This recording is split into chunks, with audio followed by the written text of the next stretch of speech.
I tried to make everyone happy until I realized I was the one who wasn't. I had always been the person who made sure everyone else around me was happy. Whether it was my friends, my family, or my boyfriend Max, I was always putting others first, making sure their needs came before mine. I didn't mind it at first. In fact, I thought it was just who I was.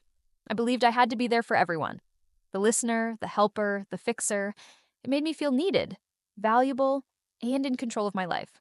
But over time, I started to realize that in the process of caring for others, I had completely forgotten about myself. When I met Max, everything seemed perfect. He was charming, confident, and made me feel like I was the most important person in the world. We clicked instantly, and I thought I had found someone I could build a life with. Our relationship was easy, comfortable. We shared a similar sense of humor, loved the same movies, and spent hours talking about our dreams and future plans. I thought we were perfect for each other, that nothing could tear us apart. But I also thought I could handle everything. I had a full time job, friends I needed to stay in touch with, and family obligations that never seemed to end. It wasn't easy, but I did it. I was the reliable one, the one who would drop everything for the people I cared about. And when I started dating Max, I brought that same energy to our relationship. I adjusted my schedule to accommodate him. I made time for him no matter how busy I was. His needs became my priority, and I didn't mind. It felt good to make him happy. In the beginning, things were great. Max appreciated all the little things I did for him. But as the months went by, I began to notice small changes.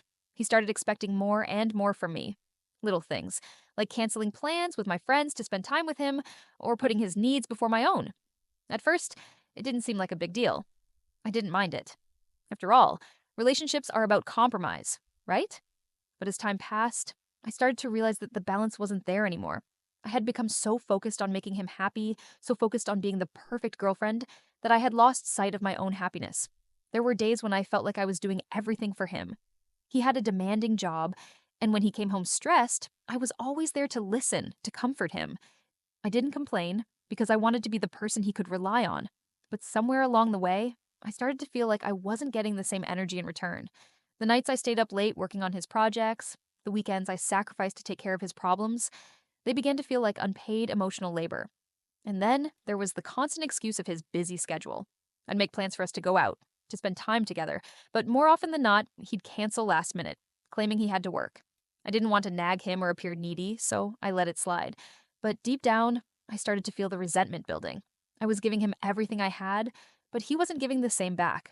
There were nights when I came home late after a long day at work, only to find him sitting on the couch, engrossed in his phone or watching TV, not even noticing how tired I was. I would sit next to him, hoping for some connection, but he was always too distracted. I tried to tell myself it was just a phase, that we'd work through it. But the more I ignored it, the worse it got. One evening, I came home after an especially tough day. I was exhausted. My boss had been on my case all week. I was behind on a work project, and I had barely slept the night before. I walked into the apartment hoping to just collapse on the couch and get some rest. But Max was there as usual, watching a movie. He barely looked up when I walked in. "Hey," I said, trying to sound upbeat, but it came out more like a tired sigh. "Hey," he replied, not bothering to pause the movie or look away from the screen. I took a deep breath and sat down next to him, rubbing my temples. "I've had a really long day," I said, my voice barely above a whisper. He glanced at me, then back at the screen. "You want me to make you some dinner or something?" I felt a wave of frustration rise in me. Why did I have to ask for something? Why did I always have to initiate? Why couldn't he just see that I needed him? I pushed the thoughts aside, not wanting to start another argument. Instead, I nodded. "Yeah, that would be great." But as I sat there waiting for him to get up, I realized something. I'd been doing this for months. I'd been asking for nothing, giving everything. I'd been the one to make the effort, to plan the dates, to organize everything. And all the while, I had convinced myself that this was normal, that this was what it meant to love someone. But in that moment, I realized I had been sacrificing myself, my happiness, my dreams, just to keep things running smoothly. I had been so focused on making sure Max was happy, so focused on meeting his needs, that I had forgotten to meet my own. The realization hit me like a slap in the face. I was tired, I was drained, and it wasn't just from work. It was from constantly giving without receiving, from always being the one to sacrifice, the one to compromise. I was tired of being the one who had to keep everything together. As I sat there, watching Max prepare dinner in the kitchen, I asked myself a question I had been avoiding for a long time. What about me? And for the first time in months, I didn't have an answer. The following days felt like a blur. I kept pushing through, doing what I had always done, taking care of Max, taking care of my responsibilities, keeping everything on track. But inside, I was falling apart. The realization that I had been putting everyone else first, at the expense of my own happiness, kept haunting me. I knew something had to change, but I wasn't sure how or where to begin. Max and I didn't talk much that week. Our conversations became routine about the weather, work, the errands we needed to run. Nothing deep, nothing meaningful. I kept wondering if he even noticed the distance between us, or if he was just too absorbed in his own world to care. The truth was, I was tired of waiting for him to notice me, to acknowledge my needs. I didn't want to be the one constantly fighting for his attention. I wanted him to want to be with me, to make the effort just as much as I did. But he didn't. That weekend, we were supposed to go to a friend's party. I'd been looking forward to it because it was a chance to get out of the apartment and away from everything. But as the day went on, Max started making excuses. He was too tired or didn't feel like it. When I pressed him about why he didn't want to go, he shrugged it off. I could see it in his eyes. He just didn't care. The indifference was more painful than anything else. I was done. I couldn't keep pretending that everything was fine, that we were fine. I couldn't keep giving pieces of myself away when there was nothing left for me. So, I made a decision. It was time to face the truth, even if it meant risking everything. That night, when Max came home, I asked him to sit down. I could feel the weight of what I was about to say pressing down on me, but I had to say it. "I think we need to talk," I said, trying to keep my voice steady. I knew this was going to be hard, but I couldn't avoid it anymore. He raised an eyebrow, setting his keys on the counter. "About what?" I took a deep breath. "About us. About our relationship. I can't keep pretending everything is okay when it's not." He froze for a moment, then slowly walked over to the couch and sat down beside me. I could tell he wasn't fully paying attention, his gaze distracted, as if he was already anticipating the conversation. He wasn't ready for this, but I was. "I've been doing everything for you," I started, my voice shaky but determined. "I've been putting you first, putting your needs above my own. I've been pretending like I don't mind, but I do. I'm exhausted, Max, and you're not even noticing." His expression softened, but I could see the defensiveness building in his eyes. "I don't get it," he said, almost frustrated. "I work hard. I don't have time for everything. I thought you understood that." I shook my head. "I do understand that. But it's not just about work, Max. It's about the fact that I've been giving everything, and I don't get anything in return. You don't make an effort. You don't make time for me, for us. You don't even notice when I'm upset. I can't keep doing this." Max's face hardened. "So what? You're just going to give up on us? Just like that?" "I'm not giving up," I said, my voice breaking.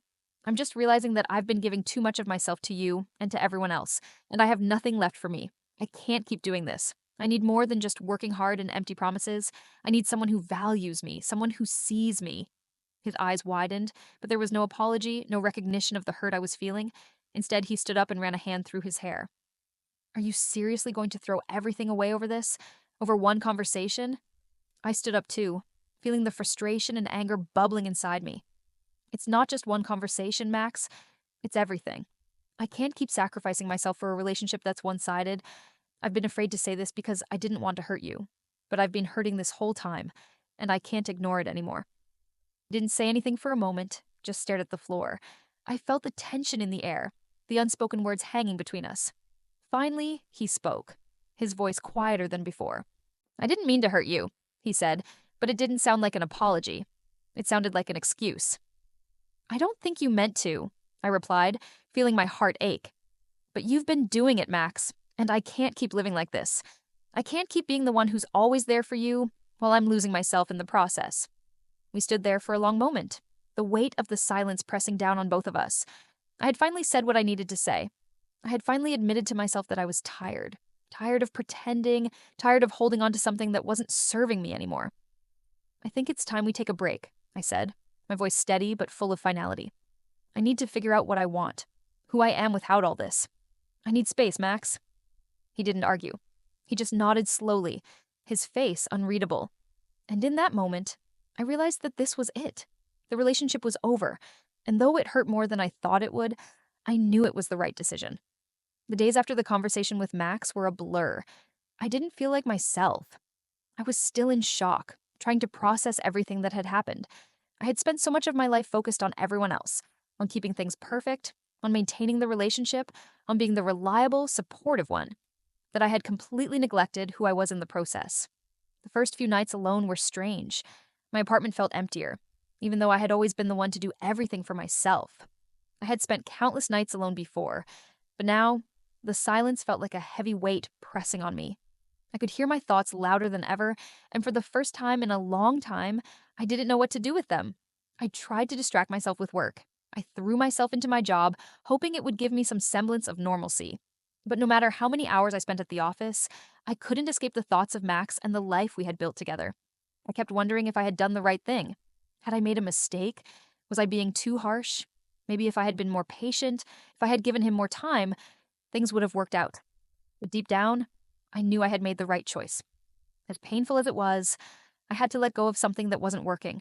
I had to stop living in the past, stop trying to hold onto a relationship that had already been slipping through my fingers for months.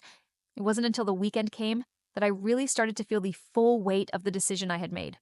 I had been so focused on the emotional aspects of the breakup that I hadn't even thought about the practicalities. Max was gone, but his things were still in the apartment. His clothes hanging in the closet, his toiletries still in the bathroom. I had tried to avoid them at first, but now they were all I could see. I started sorting through his things, boxing them up, trying to figure out what to do with it all. It felt surreal. I couldn't believe that just a few weeks ago he had been here, in this space with me. And now, everything felt different. The apartment felt emptier, quieter, like a part of me had been ripped away. But I kept reminding myself that this was what I needed. This was part of moving on. As I went through his things, I found a photo album we had made together. It was filled with pictures of vacations, random outings, holidays, all the things that used to feel so important to me. I flipped through the pages, and for the first time, I didn't feel the pang of sadness I had expected. Instead, I felt a strange sense of relief. Those memories were still there, but they no longer had a hold on me. I could look at them without feeling like I had lost something. The process of cleaning out the apartment felt therapeutic in a way I hadn't anticipated. It was like I was cleansing myself of the past, making room for something new. I wasn't just getting rid of Max's things. I was getting rid of all the emotional baggage I had carried with me. I was letting go of the guilt, the doubts, and the fears that had held me back for so long. By the time I finished packing up his things, I felt like I had shed a layer of myself I didn't even realize I was carrying. I had made peace with the fact that our relationship was over, and for the first time in a long time, I could breathe again. The following weeks were a mix of ups and downs. I had moments of doubt, moments when I questioned my decision, but I also had moments of clarity, moments when I realized just how much I had been holding myself back. I started taking better care of myself. I reconnected with old friends I had neglected, made time for the things I loved, and started working on the personal goals I had put on hold. I rediscovered parts of myself that had been buried under the weight of other people's expectations. One night, a few weeks after the breakup, I ran into a friend I hadn't seen in a long time. It was a casual encounter at the coffee shop near my office, but it felt like a sign. We spent the next hour catching up, and she told me how happy she was to see me focusing on myself again. She said she had noticed a change in me, a shift in my energy. And for the first time in a while, I didn't feel like I was pretending. I didn't feel like I had to be someone I wasn't to make other people happy. I realized then that I had been so focused on giving to others, on making everyone else happy, that I had lost myself. But now, I was finding myself again. I was learning to put myself first, to prioritize my own happiness, and it felt empowering. Max had been a part of my life, but he was no longer the center of it. I had spent so much time worrying about him, about our relationship, that I had forgotten to live for myself. And now, I was living for me. I still had moments when I thought about him, when I wondered if things could have been different. But those moments were becoming fewer and farther between. I had learned that I couldn't keep waiting for someone else to change. I had to change. I had to be the one to take control of my own happiness. It wasn't easy, but it was necessary. And for the first time in a long time, I felt free.